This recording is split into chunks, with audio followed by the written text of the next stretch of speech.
वसुदेवसुतं देवं कंसचाणूरमर्दनं देवकी परमानन्दं कृष्णं वन्दे जगद्गुरुं मूकं करोति वाचालं पङ्गुं लङ्घयते गिरिं यत्कृपातमहं वन्दे பரமானந்தமாதவம். மோக சகதியை கடந்து இவ்வுலக பரலோக போகங்களை துச்சமாக கருதி வேகம் வைராக்கியத்துடன் நீ செயல்படும் பொழுது உன்னுடைய புத்தியானது பரமாத்மாவிடம் அசையாமல் நிலை பெறும். அப்பொழுது நீ பரமாத்மாவை அடைய தகுதி பெறுவாய் என்று பங்கஜ நயனன் பகர்ந்ததும், அவ்வாறு பரமாத்மாவை அடைந்த ஸ்திதப்பிரக்ஞனின் இலக்கணம் நடத்தை எவ்வாறு இருக்கும் என்று 54வது ஸ்லோகத்திலே காண்டீபன் கேட்கின்றான். அர்ஜுன உவாச்ச ஸ்திதப்பிரக்ஞஸ்ய கா பாஷா சமாதிஸ்தஸ்ய கேசவ ஸ்திததி கிம் பிரபாஷேத கிமாசீத வ்ரஜேத கிம். அர்ஜுன உவாச்ச, அர்ஜுனன் கூறினான், ஹே கேசவா, சமாதிஸ்தஸ்ய ஸ்திதப்பிரக்ஞஸ்ய, சமாதியில் நிலை பெற்று பரமாத்மாவை அடைந்த ஸ்திர புத்தியுள்ளவனுடைய பாஷாக்கா, இலக்கணம் என்ன? ஸ்திததீகி, ஸ்திர புத்தியுள்ளவன், கிம் பிரபாஷேத, எப்படி பேசுவான்? கிம் ஆசீத, எப்படி உட்காருவான்? கிம் பிரஜேத, எப்படி நடப்பான்? இங்கு அர்ஜுனன் கண்ணனை கேசவா என்ற நாமத்தால் அழைக்கிறார். கா, ஆ, ஈஷ, வ என்ற நான்கும் சேர்ந்து கேசவ என்று சொல்லாகிறது. கா என்றால் பிரம்மா, ஆ என்றால் விஷ்ணு, ஈஷ என்றால் ருத்ரன். இந்த மும்மூர்த்திகளையும் நியமிக்கின்றவன் கேசவன். அகில உலகங்களையும் படைத்து காத்து தமக்குள் அடக்கிக் கொள்ளும் சர்வசக்தி படைத்த தாங்கள்தான் என்னுடைய கேள்விகளுக்கு விளக்கமளிக்க முடியும் என்ற தன்னுடைய கருத்தை கேசவா என்று அழைப்பதன் மூலம் அர்ஜுனன் உணர்த்துகின்றான். இங்கு ஸ்திதப்பிரக்ஞனை பற்றி அறிய அர்ஜுனன் ஆவல் கொள்கிறான். ஏனென்றால் ஞானினாம் லட்சணானி சாதகானாம் சாதனானி பவந்தி.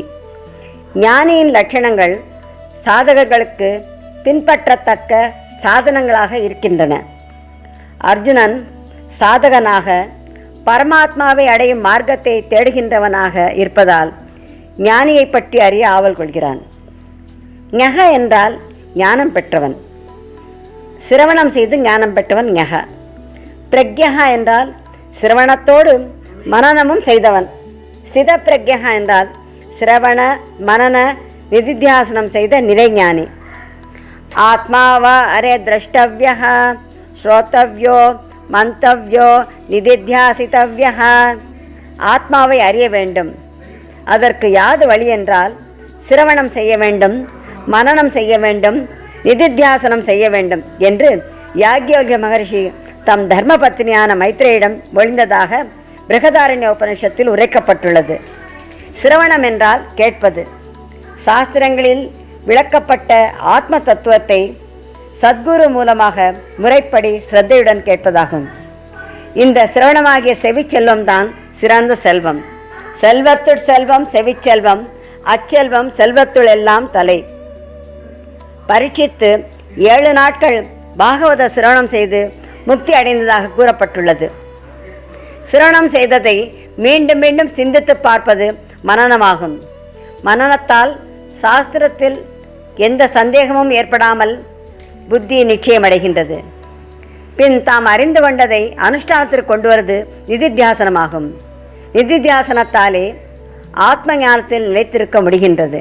இவ்வாறு சிரவண மனன நிதித்தியாசனத்தால் ஆத்ம தத்துவத்தை உணர்ந்த நிறை ஞானியான ஸ்தித பிரக்ஞன் சமாதியில் நிலைத்திருக்கும் பொழுது அவருடைய மனநிலை எவ்வாறு இருக்கும்? அந்த ஞானி பிறரிடம் பேசும் பொழுதும் உட்காரும் பொழுதும் நடக்கும் பொழுதும் அவருடைய நிலை எவ்வாறு இருக்கும்? அவர் பிறரிடம் எவ்வாறு பழகுவார் என்றெல்லாம் பல்வேறு வினாக்களை விஜயன் விமலனிடம் கேட்கிறார்.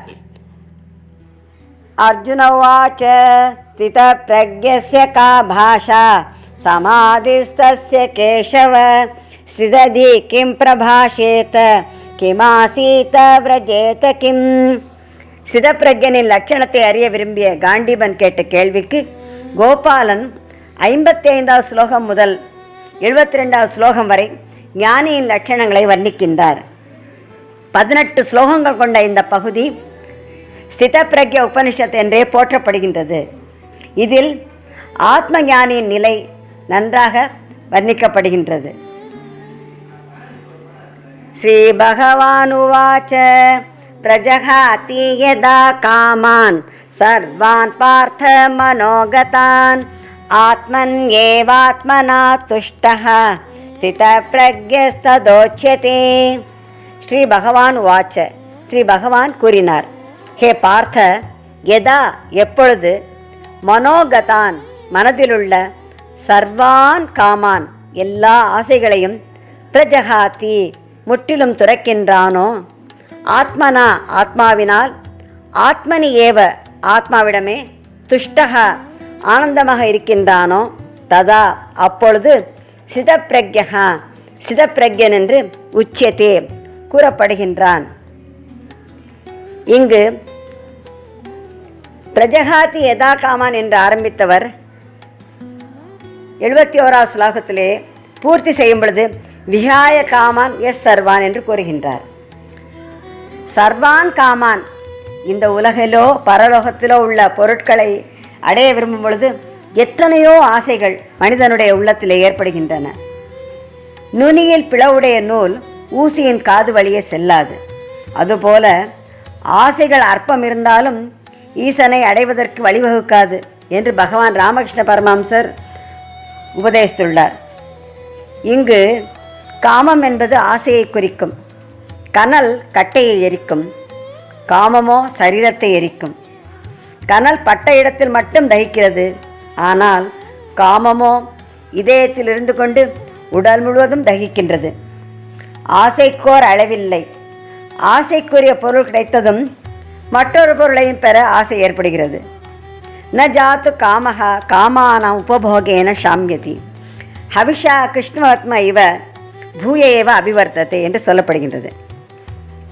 இந்த காமத்துக்குரிய பொருளை அனுபவிப்பதாலே காமம் ஒருபொழுதும் அடங்குவதில்லை. அக்னியிலே நெய் ஊற்ற ஊற்ற நெருப்பு மென்மேலும் கொழுந்துவிட்டு எரிகின்ற அவ்வாறே காமத்துக்குரிய பொருளை பெற்று அந்த போகத்தை அனுபவிக்க போகத்துக்குரிய பொருளை மீண்டும் மீண்டும் பெற வேண்டும் என்று அந்த காமம் மென்மேலும் வளர்ந்து கொண்டே இருக்கின்றது. இந்த ஆசை காமம் எப்படி உண்டாகிறது?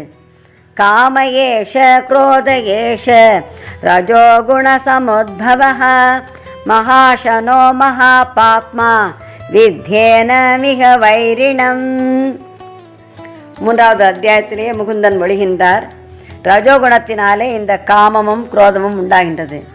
இந்த காமம் எப்படிப்பட்டது தெரியுமா? மகா அசனகா. எவ்வளவு போகங்களை அனுபவித்தாலும் போதுமென்ற எண்ணமில்லாமல் பெரும் போகத்தை எதிர்பார்த்து கொண்டே இருப்பது.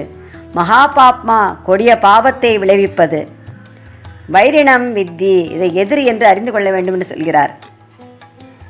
இந்த காமங்களை எல்லாம் சிதப்பிரக்யன் எதிர்க்கின்றார்.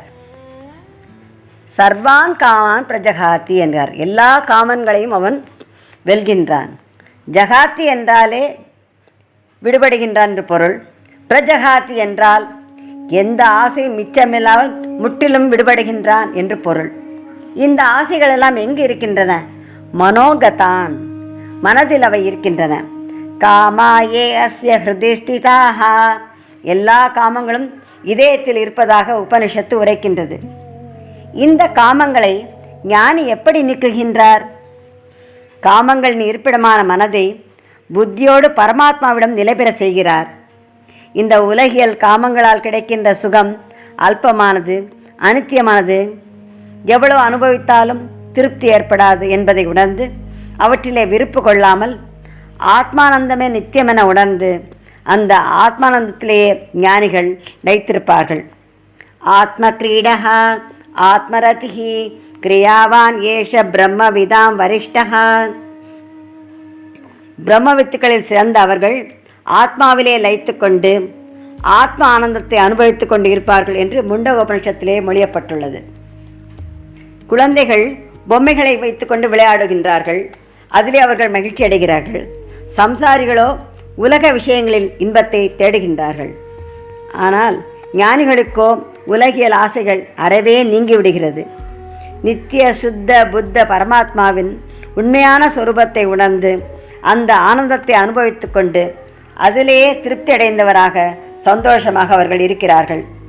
எஸ்த்வா ஆத்மரதிரேவ ஸ்யாத் ஆத்ம திருப்தஸ்ய மானவஹ ஆத்மன் ஏவச சந்துஷ்டஹ தஸ்ய காரியம் ந வித்யதே என்று 3வது அத்தியாயத்திலும் பரந்தாமன் பகிர்ந்துள்ளார்.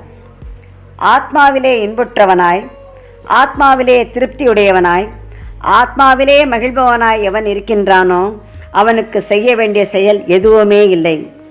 சச்சிதாந்தமயமான பூர்ண பிரம்மமான பரமாத்மாவை அடைந்த ஞானிக்கு உலகியல் பொருளில் சிறிதும் விருப்பம் இருக்காது. அவன் பரமாத்மா சொரூபத்தையே எப்பொழுதும் சிந்தித்து கொண்டிருப்பான். உலகில் பெற வேண்டியது எதுவும் அவனுக்கு இல்லை. அவன் பூர்ண காமனாக இருக்கிறான். பரமாத்மா சொரூபத்திலே திருப்தி அடைந்தவனாக, மகிழ்ச்சி அடைந்தவனாக அவன் இருக்கின்றான். ஸ்ரீ பகவான் உவாச்ச பிரஜகாதி யதா காமான் சர்வான் பார்த்த மனோகதான் ஆத்மன் ஏவாத்மனா துஷ்டஹ ஸ்தித பிரக்ஞஸ்ததோச்யதே.